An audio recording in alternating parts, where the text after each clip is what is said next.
boys and girls. My name's Robin Houghton. And I'm Peter Kenny, and this week is the Bumper Kids episode, where Robin talks to Rachel Piercey and Kate Wakeling about poetry for children, and a few for grown-ups too.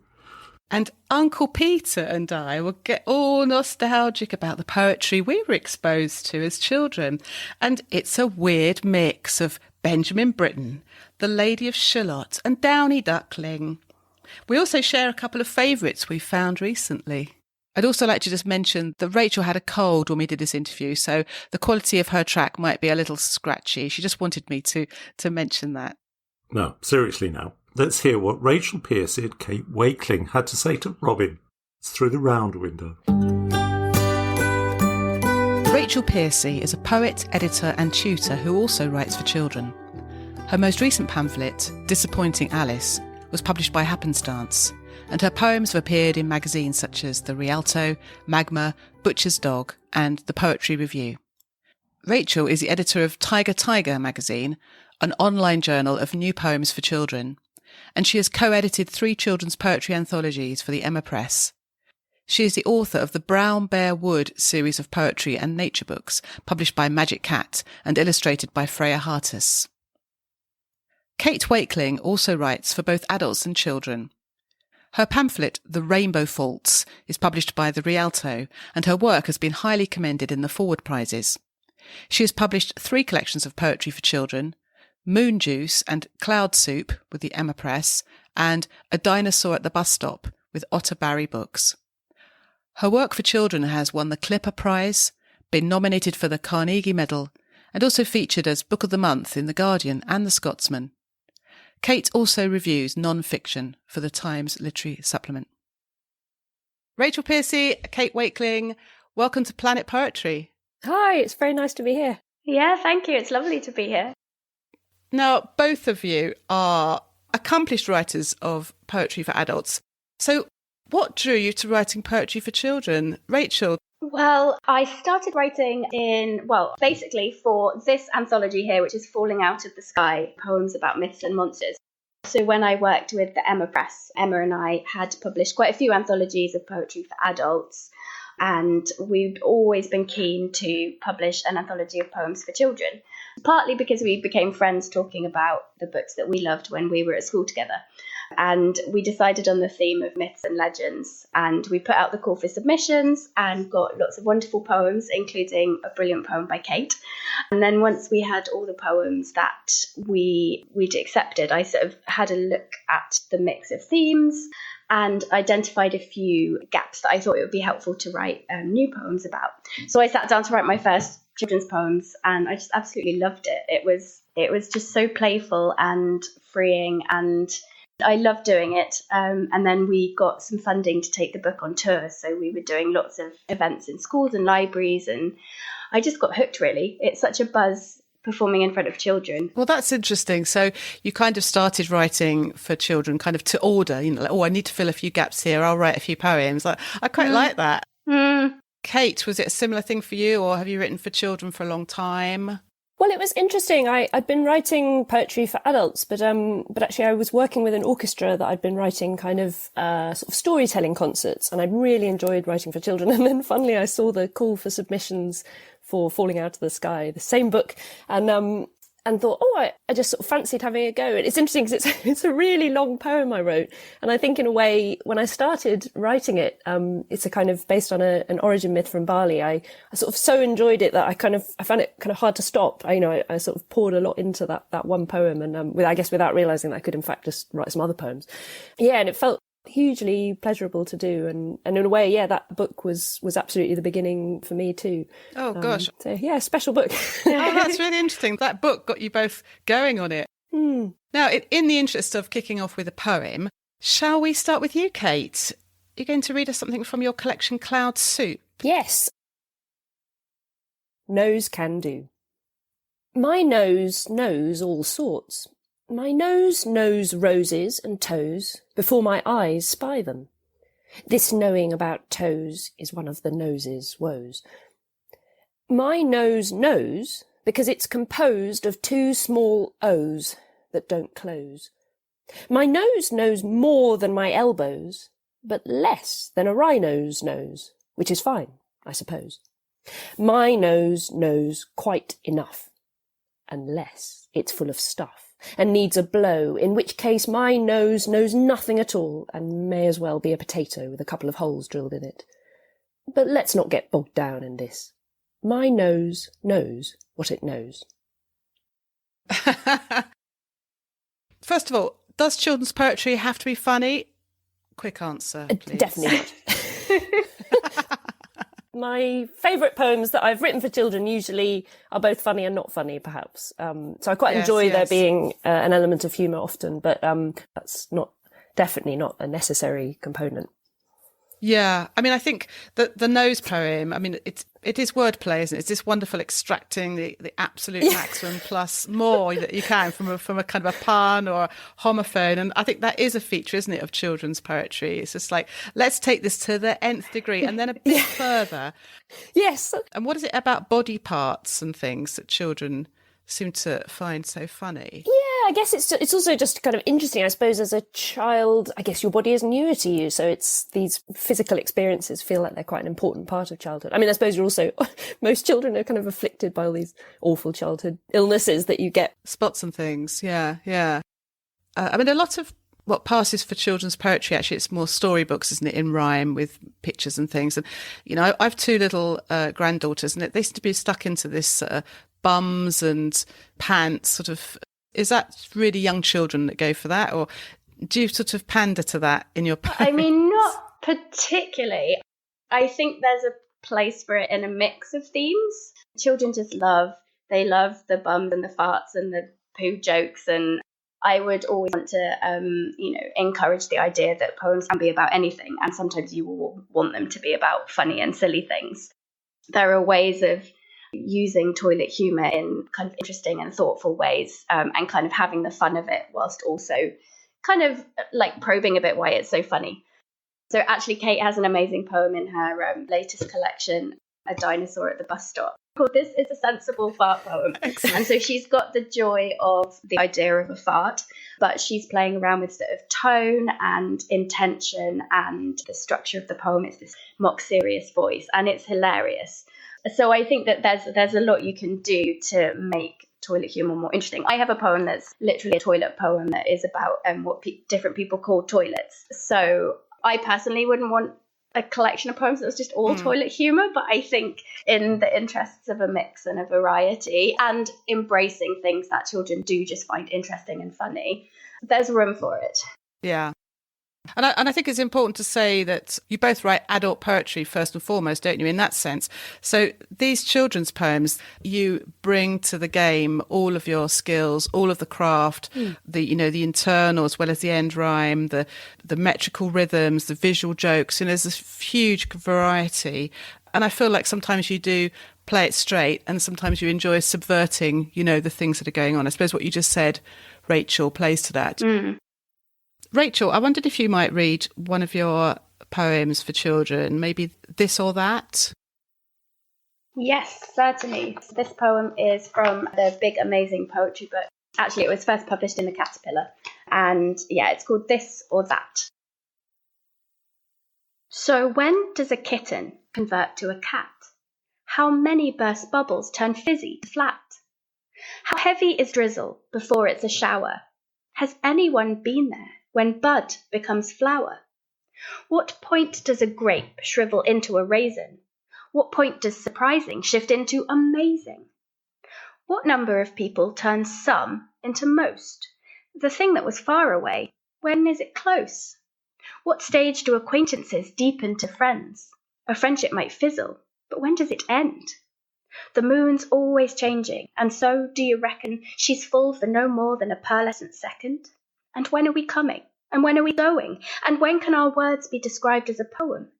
If we're sure of our this and we're sure of our that, tell me, when does a kitten convert to a cat?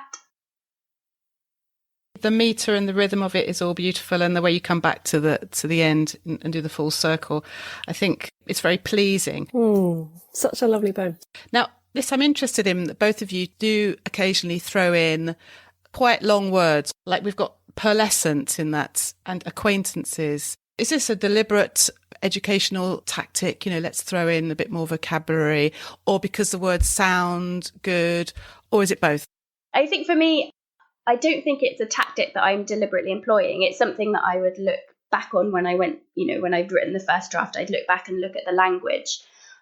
I think with new vocabulary, or what might potentially be new vocabulary, a poem can do a great service in introducing a new word and kind of letting you in on the secret of a new word. And I think as long as most of the rest of the poem in terms of language and concept and emotions is accessible, you can introduce a couple of more potentially unfamiliar words. And you can also scaffold them. So with acquaintances, for instance, it's deepening to friends. So you can kind of, if you read the line, you know that acquaintances is probably the thing that comes before you know someone well as a friend. So I think as long as most of everything else is in place and accessible and very welcoming, a few sort of more ambitious words, I think that works well. Yeah. Kate, do you have anything to add to that? Yeah, I totally agree. I mean, I think there's also an interesting thing about how poems kind of carry you or sweep you along. And in a way, I feel like, very often when I read poems written for adults, for instance, I don't, in a way, the poems I most enjoy, I probably don't sort of understand everything. Yeah. Not in a vocabulary sense, but in a, it speaks to other parts of you. The form of the sounds of the words have a kind of way of communicating, and it's about balancing, exactly. And as Rachel saying, in her poem, she's so clever in terms of how those words are positioned and pearlescent. I think it almost has a kind of onomatopoeic quality, doesn't it? You've got the pearl there, and then everything that follows just sort of carries on the shimmer of pearliness. Word choices, I think, come from interesting places in the human brain, and you sort of have to kind of follow those a little bit. Yeah. Quite often a poem might seem to be about something to a child. It's about a cat or it's about a grandma, but there is a big metaphor or allegory at play, and that's very much the case going right back to fairy tales and things, isn't it? Is that something you deliberately think about when you're writing for children? Yes, for me, that's a huge part of it. I think probably the two poems I most enjoy reading to children, sharing with children, are both absolutely of that sort. So one is called Weird Cake, and is in a sense about just making a really weird cake, putting lots of unusual things in it. It's kind of like it's okay to do whatever you want to do and see how it turns out. It's about celebrating one's own impulses for weirdness and for and what a kind of creative spirit actually feels like in the process of it. The cake stays weird. It doesn't become brilliant or tasty. It's just weird, but that was what was intended. So it's that impulse is okay. Yes. How being fed can kind of manage complicated appetites and things like that. So in some ways quite complicated ideas to talk about with children, but maybe that's what poems are really good at. You don't have to talk about them beyond the poem if you don't want to. The poem's just there. Or it's a way in, I suppose. I mean, you both are very good at, you don't shy away from tackling quite difficult subjects like grief or loneliness or all of those things, as well as the kind of the pains, I suppose, of growing up. Kate, you've got this poem, Grandma and the Sea, which I found very moving, and a beautiful way of talking about a grandma being there and then not being there, and very, very positive. And Rachel, there's this little poem, Craft, in the Big Amazing Poetry book. I don't know if you would like to read it and talk us through it a little bit, perhaps. Craft.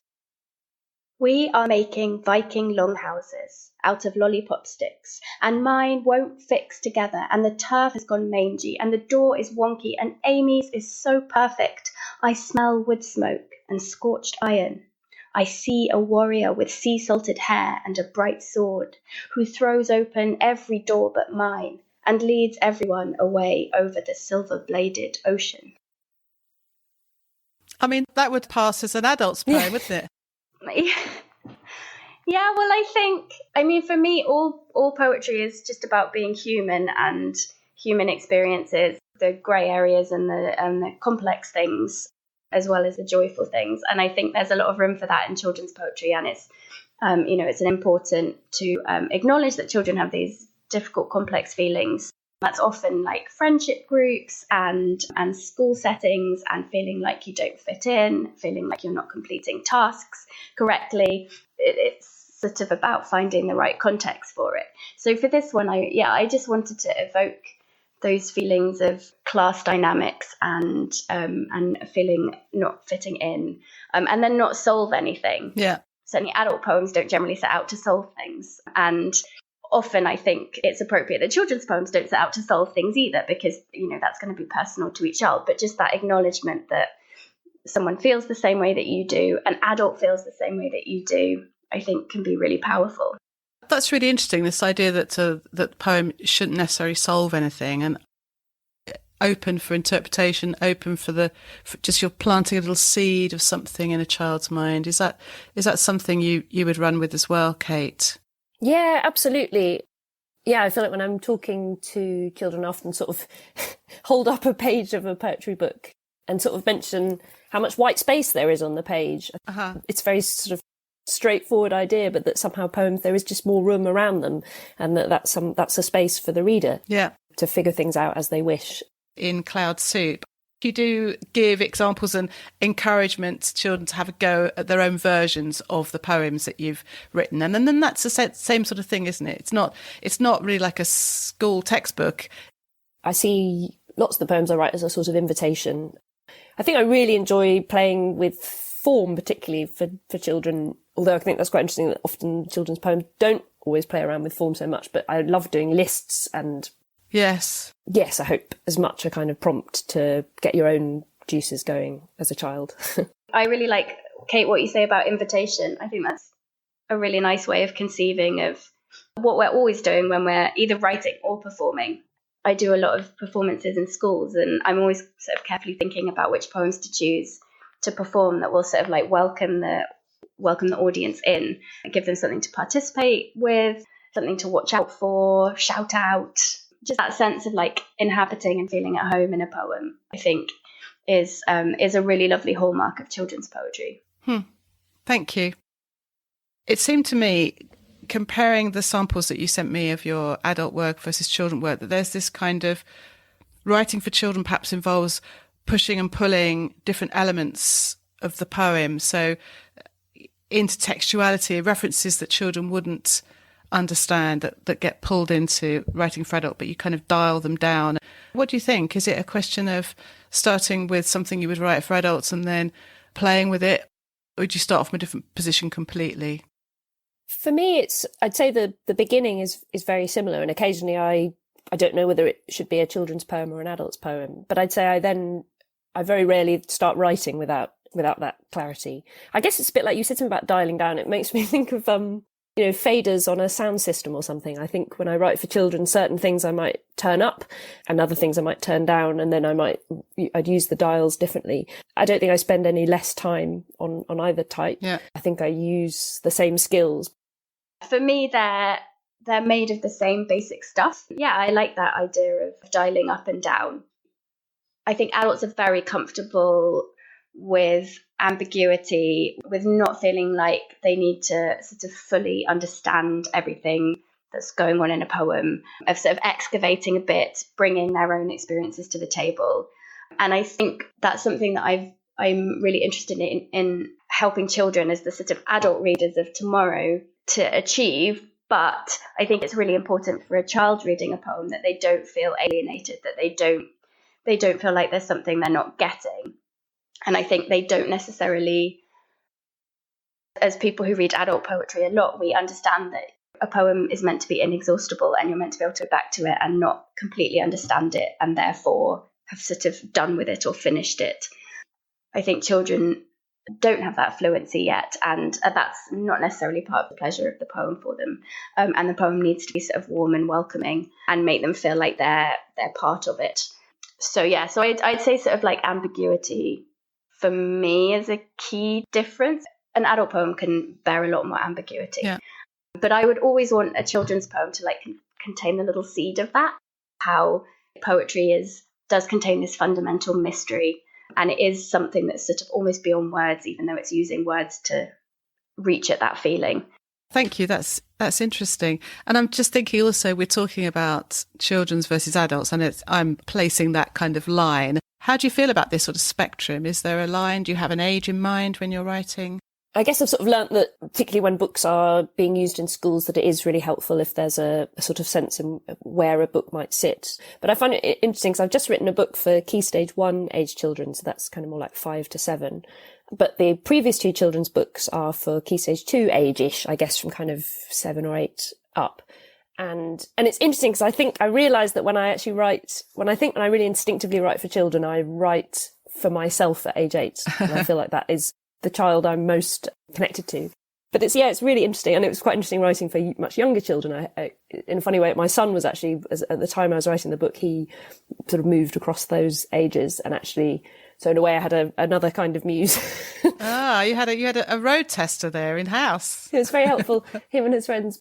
How about you, Rachel? Have you got an age group in mind? Or Yeah, I think I feel similarly to Kate. I think I am writing for the child that I was partly. And yeah, it is probably that sort of Key Stage 2, 8, 9, 10. That's where I tend to write. That's Tiger, the poetry magazine that I run, which Kate is a wonderful member of the editorial team for.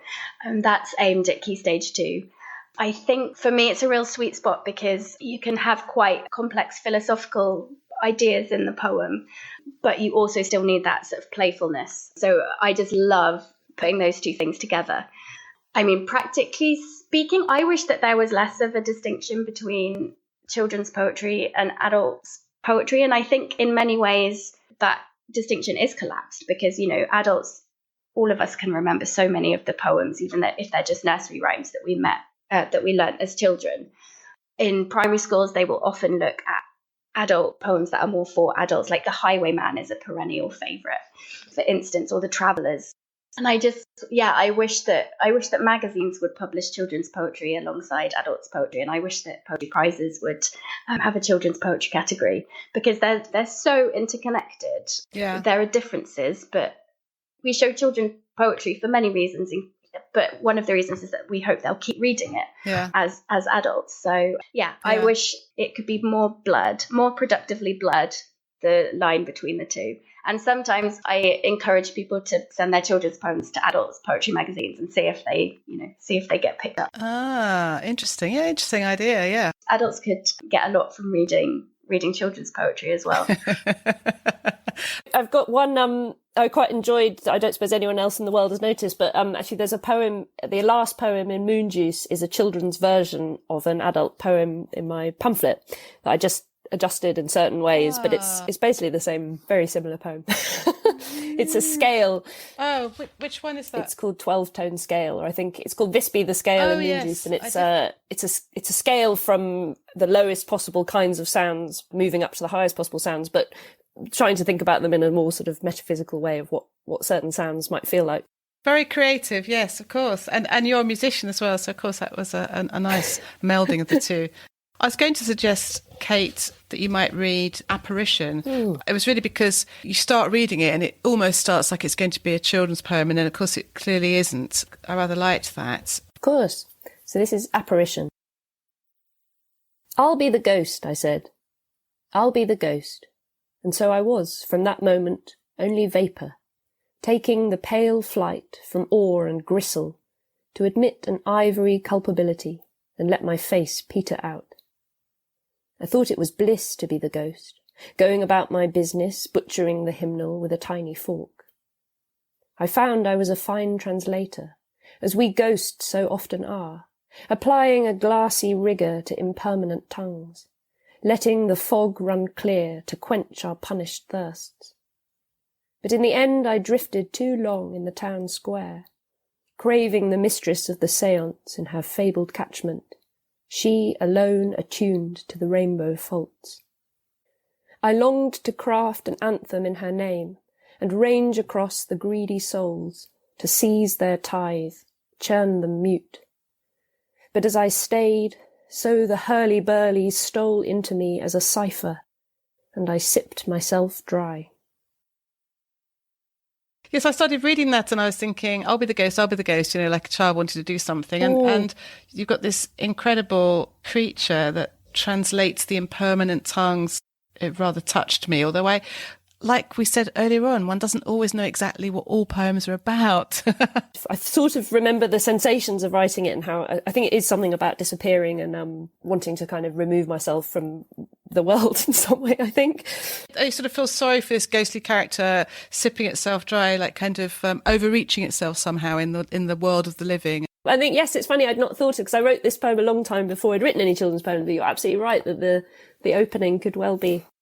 Now, Rachel, you're going to read something from your collection, Disappointing Alice, aren't you? Yes, I am. I'm going to read Song for Amelia, which is about Amelia Earhart, who's a heroine of mine. And I wanted to read this one in the context of the discussion because I have written about Amelia Earhart for children as well, but very differently. Well, somewhat differently. Sort of speaking to what I was saying earlier.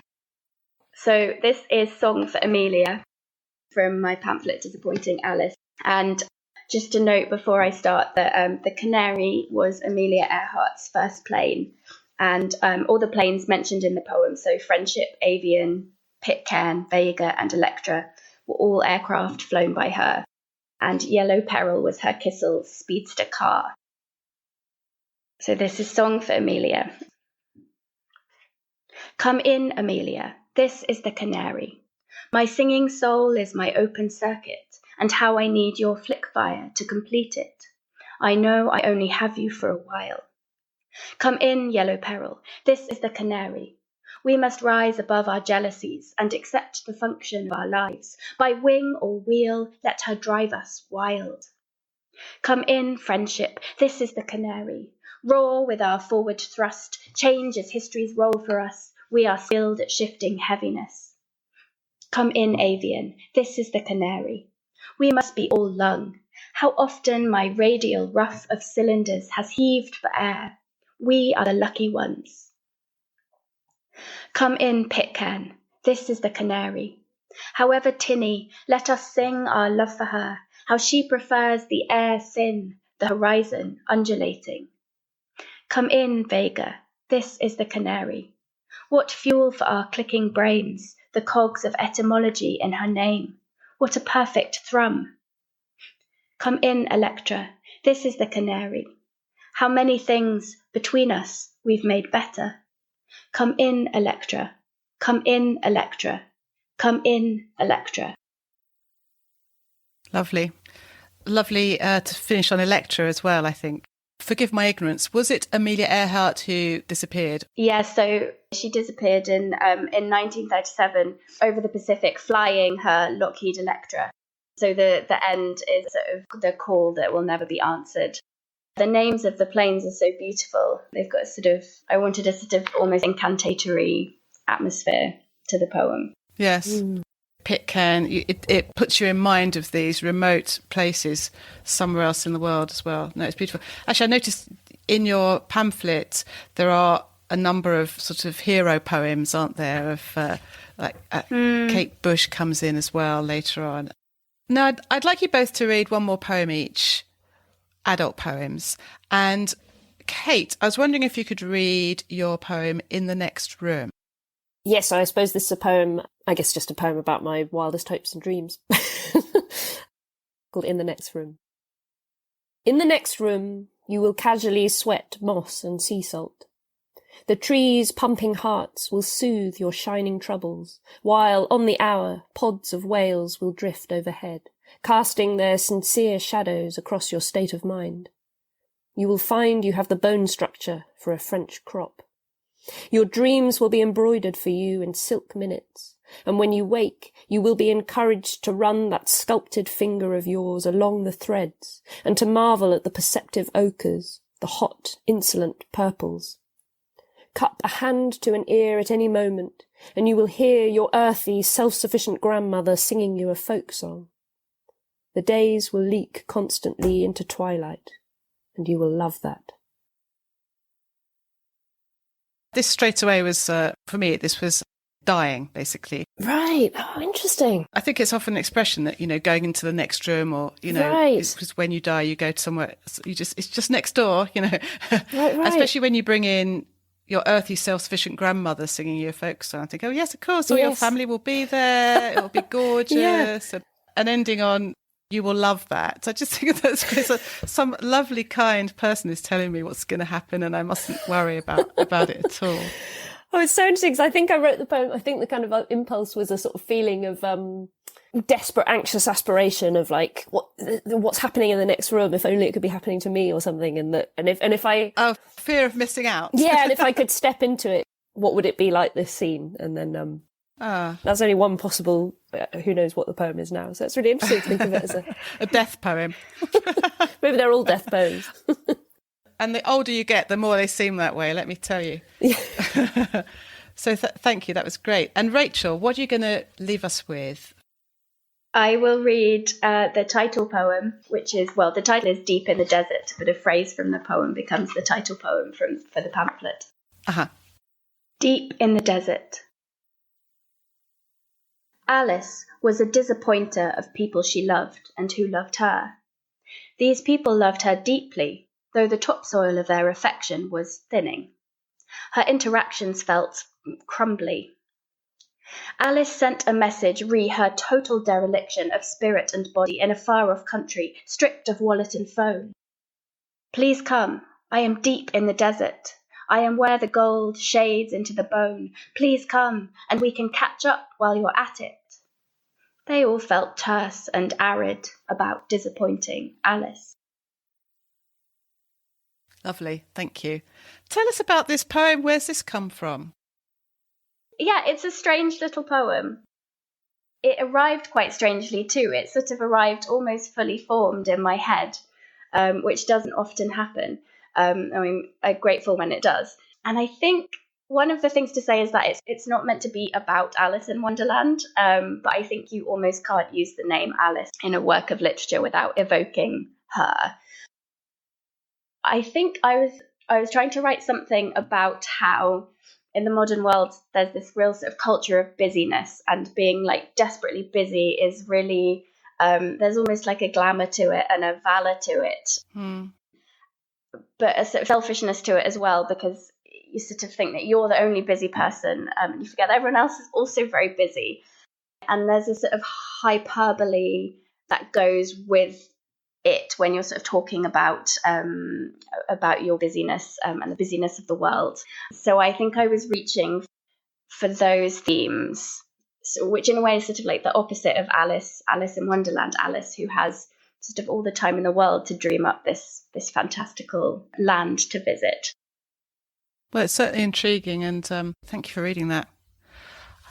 I've really enjoyed you talking about this business of writing for children or writing for adults, or how they overlap. And do you think more people should write for children? Is it something that has perhaps enriched your writing for adults?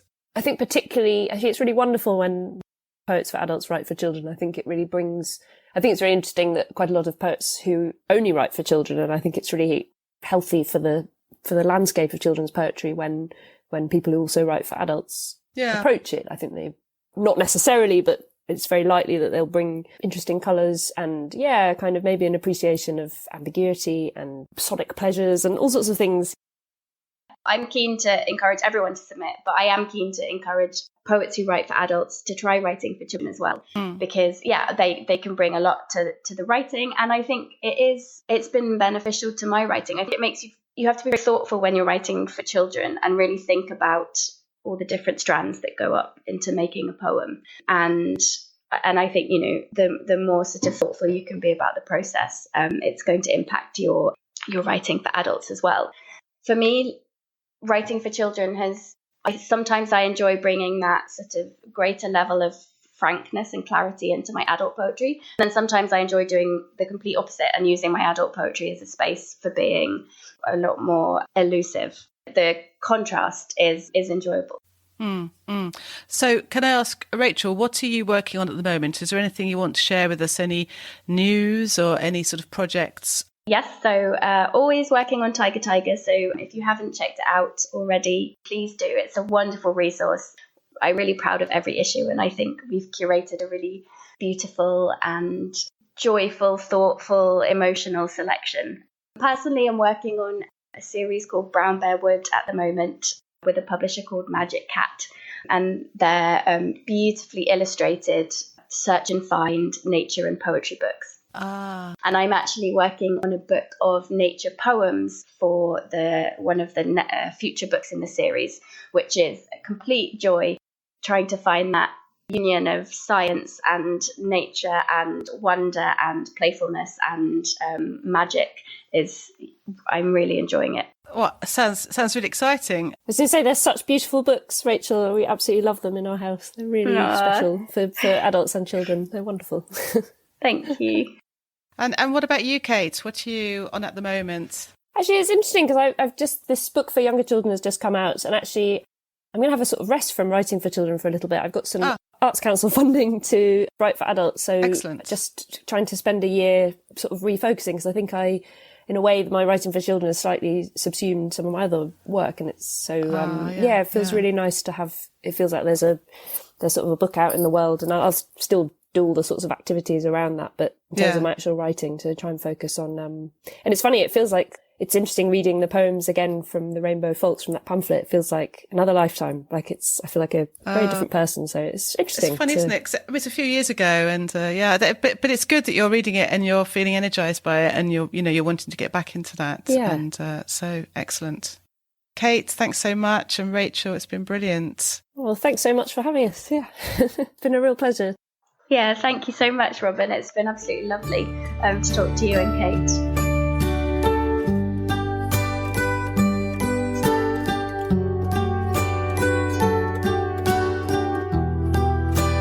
So that's an interesting example of, two accomplished poets also choosing to write for children. And I like the idea, was it Rachel who said that their poems are made of the same basic stuff? You had this image of the elements being dialed up and down, but essentially it's the same sort of enterprise, but just tweaked a bit.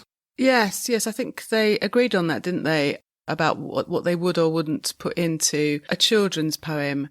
Yeah. But it's definitely a fuzzy line, isn't it? I think so.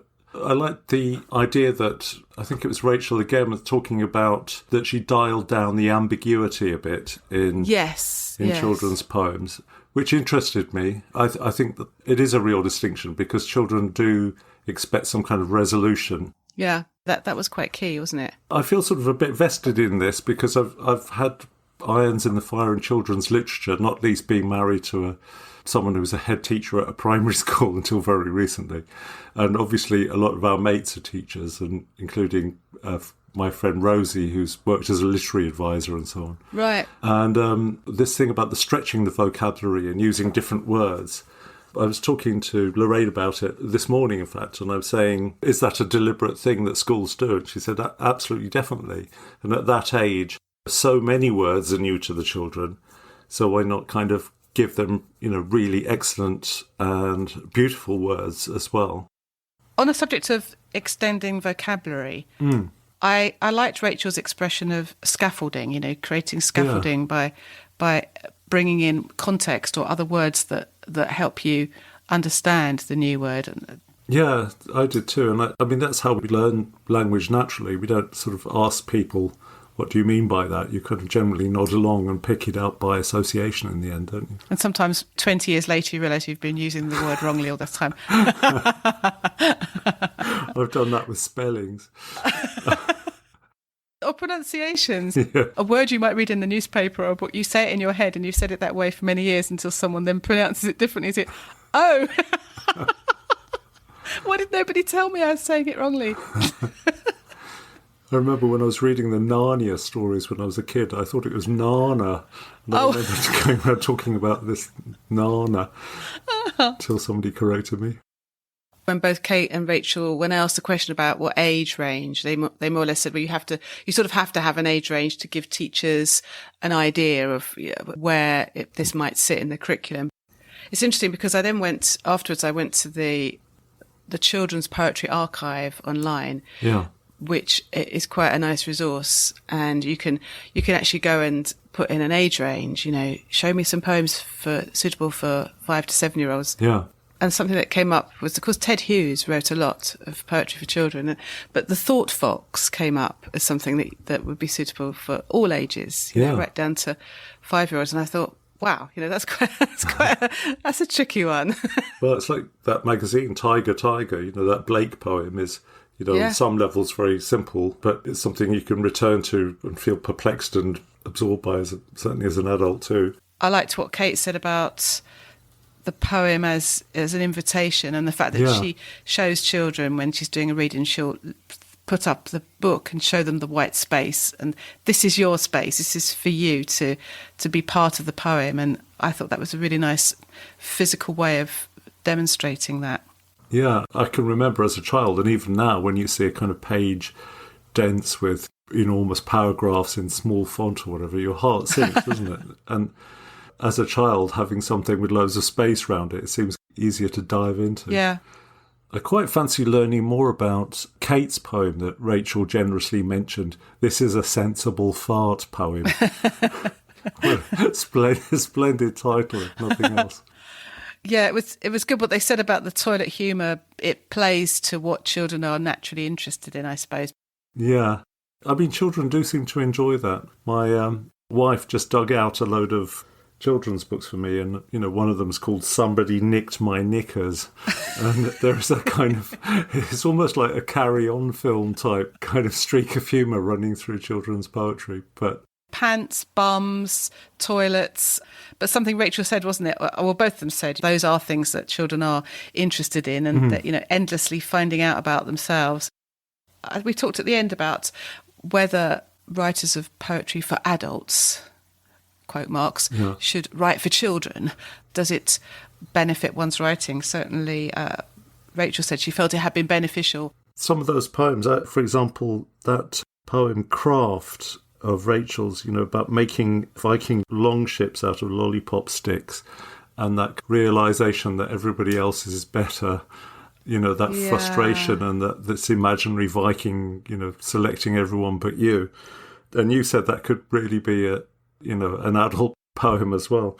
When you look at anthologies of children's poetry, especially by Faber, or you think of things like the Children's Rattlebag by, Going Back in Time by Heaney and Ted Hughes, the poems they're selecting there many of them appeared in sort of adult collections anyway. Yeah. So there's something quite interesting about writing specifically for children, or rather than finding you've accidentally written a poem that children can enjoy, really.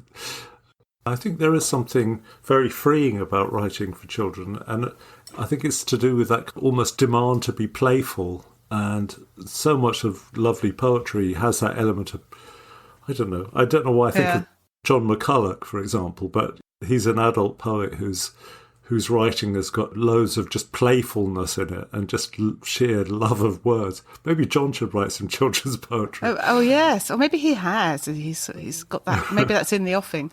Yeah, you're right. It's the playfulness, and it's hard to describe it. I think of some of the rhymes that you get, for example, in limericks are meant to be funny. A bit like in Rachel's poem, she rhymes a raisin with amazing in the next line. Yeah. There's some word for that type of rhyme, isn't there? And I can't think what it is. Yeah. Well, you're not getting what you expected, which is what humour's kind of often about, isn't it? Yeah, I guess that's it, yeah. I think there is something about wonder, remembering what it is to be surprised by the world. And I think there was an element of that in both their writing, that sort of slight sense of wonder, which I think is a benefit of, thinking or seeing things through the eyes of children from time to time. I read Kate's pamphlet, The Rainbow Faults, published by the Rialto, and Abigail Parry gives a little blurb for it, and she talks about the poems being wonder rooms of miniature skeletons, relics, bronze bells, and controlled explosions. She says that the alive current runs through the poems. They're nervy spells, pure mischief, excellent sorcery. That has Abigail's stamp all over it, doesn't it? I mean, I could see her absolutely loving that collection. But yeah, so... Gosh, what an endorsement. Yeah, fantastic. So yes, a sense of wonder and strangeness. I liked that idea of Kate writing for herself, aged 8. Yeah. If you can remember what it was like aged 8, I'm not sure I can, but I suppose if you're around children, then, if you're a teacher or if you go into schools, I imagine it fuels that sense and makes you even more sort of tuned in. Yeah, I think it's probably an advantage having your own children, because when they go through those different ages, it sort of reminds you of what you were like at a certain stage. Even if you don't have your own children, you can, in my case, I have godchildren and stepchildren. In my case, I have grandchildren, but no children. So we are a bit weird like that, but that's good. Weird is good. Weird cake is good, and weird families. Cake. And it stays weird. Yeah, it doesn't turn into being delicious or anything else. It stays weird.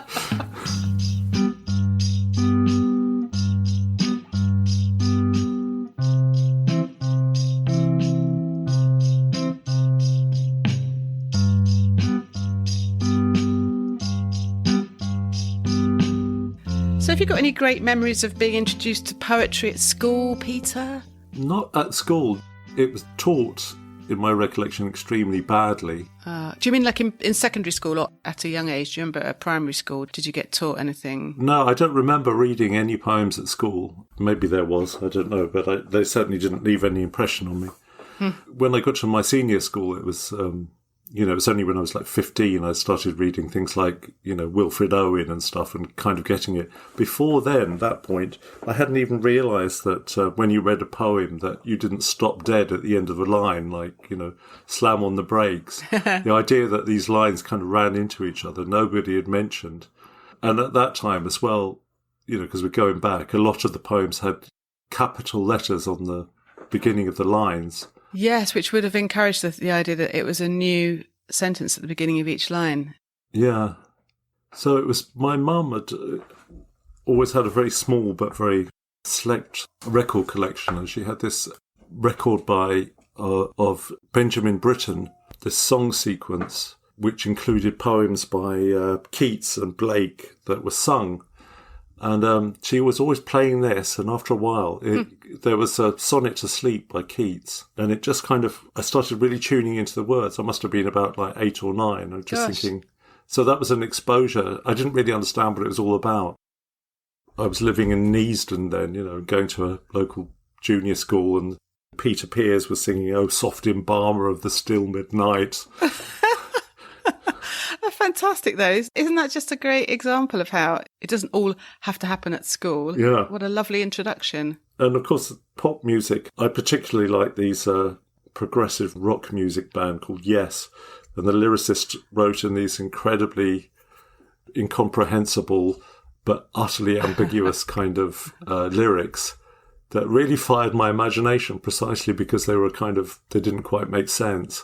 And a lot, he was widely ridiculed for this, but the fact that they didn't yield their meaning straight away was actually really exciting to me as a kid.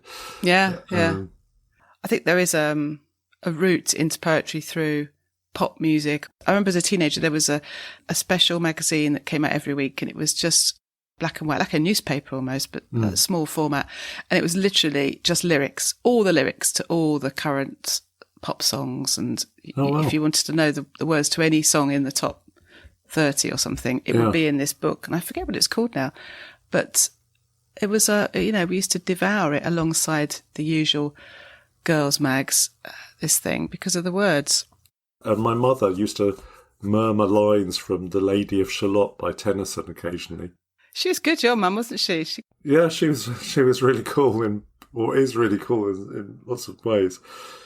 But typically for me, it was only I found this typewriter that my great aunt had. It was the colour of mould green. And I started typing lines on it. I thought, this is like a poem. And then I started thinking perhaps I should write poems at about 14. And that was the thing that actually started me reading. I can't do things passively. Once I started trying to write them, my curiosity about them really started. But just being shown something and said, look at that and admire it never quite works for me. I have to get involved somehow. Yeah. And I think today's children, my experience of going into schools, exposed to lots of poetry and encouraged to respond, immediately with their own writing as well. Yeah, that's good, isn't it?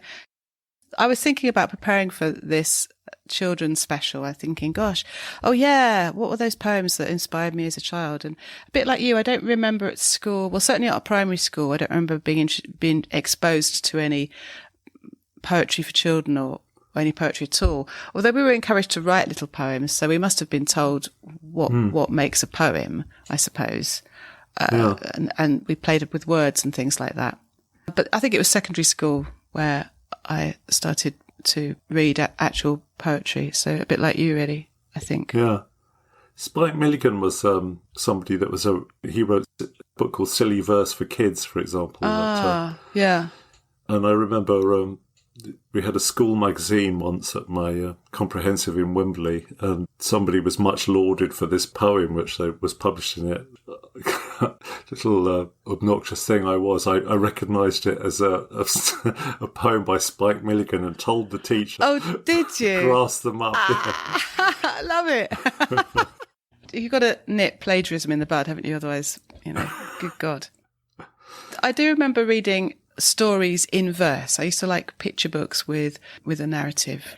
Downy duckling goes down to the river, and it's all in rhyme. So I did like that kind of thing. So Peter, I think you've got a poem you're going to share with us. Is this a loved poem from long ago, or something you've discovered recently as a good example of good poetry for children? I discovered it very recently, having been given a pile of children's poetry by my wife. But I just fell in love with this because it's the kind of absurd idea that I love and children love. And it's called, it's by Brian Patton. I think it was published in the 80s, this collection. It's called Gargling with Jelly. But there's a poem in this I think is kind of repulsive in that childlike way, but also just a really nice idea. So it's called Cousin Leslie's See-Through Stomach. Cousin Leslie took a pill that made her go invisible. Perhaps this would have been all right if everything was out of sight. But all around her stomach swam half-digested bread and jam, and no matter how she tried, she couldn't hide what was inside. In the morning, we often noted how the toast and porridge floated, and how unappetizing in the light was the curry from last night. Some Gruyere had fallen victim to her strange digestive system, and there seemed a million ways to digest old mayonnaise. We were often fascinated by the stuff left undigested. A mishmash of peas and jelly drifted round our cousin's belly. Certain bits of Cornish pasty looked repugnant and quite nasty, while the strawberries from last year were without the cream, I fear. And at dinner, oh dear me, what a disgusting sight to see, chewed up fish and cold brown tea where Cousin Leslie's tum should be. So just... That is a cracker, isn't it? That's a cracker. Oh, God. And it actually reminds me a bit of Kate's weird cake, the description of all these things that have gone into the body. And she talked about that idea of thinking about food, and it's another thing that children do think about. And it's also a source of great stress, isn't it? What you want to eat, what you shouldn't eat, what you're told you should eat, or refusing to eat, and taking control. So this poor woman took a pill and she thought it would help her disappear, and it was the opposite. Well, she disappeared, but it seems her gastrointestinal tract was still kind of visible with all the things passing through it. Oh, God. Which is an utterly repulsive and there's so many. And brilliant idea. Brilliant, so many. Oh, I love Brian Patton. Can we get him on the poddy? Brian, if you're listening, we want you on here. I love his work. How about you? Have you dislodged any children's poetry from your memory or elsewhere? I tried, but there wasn't much in my memory. But I've really had fun searching around some of the websites of children's poetry. I mentioned, I think, the Children's Poetry Archive, and then I did find a poem by, I don't know how to pronounce her name, so I apologise, Zaro Weil, as in Kurt Weill, Weil. It might be Weil. Zaro Weil. And she's clearly written a lot of children's poetry. And I found this on the poetryroundabout.com website, which is good fun. And I rather liked this. It's short and sweet. It's called Unicorn. Unicorn, don't go. Let me ask you, how long you've been here? Please, no lies. That's it. Yeah. And that's quite ambiguous, isn't it? Yeah. Given the conversation we were having earlier with Rachel and Kate, there's that ambiguity in there. It's certainly, and it's unresolved for sure, isn't it? Yeah. I mean, it would take up on a page, there'd be loads of white space, and that it's all questions, isn't it? Exactly. There's lots of white space there, and a slightly wider space before the last two lines. So a bit more thinking time there. But I like the fact that it's called Unicorn. What child is not going to be drawn to that? Yeah. So I liked that. A little bit subversive. Last time I went in to do some work in a school, I asked them to do like advertising designs. Oh, yeah. Almost everybody had pictures of unicorns. I mean, the kids were about like 5, 6 round there, I'm not sure if it's still a thing, but it certainly was. A few years ago, all children seemed to want to do were unicorns.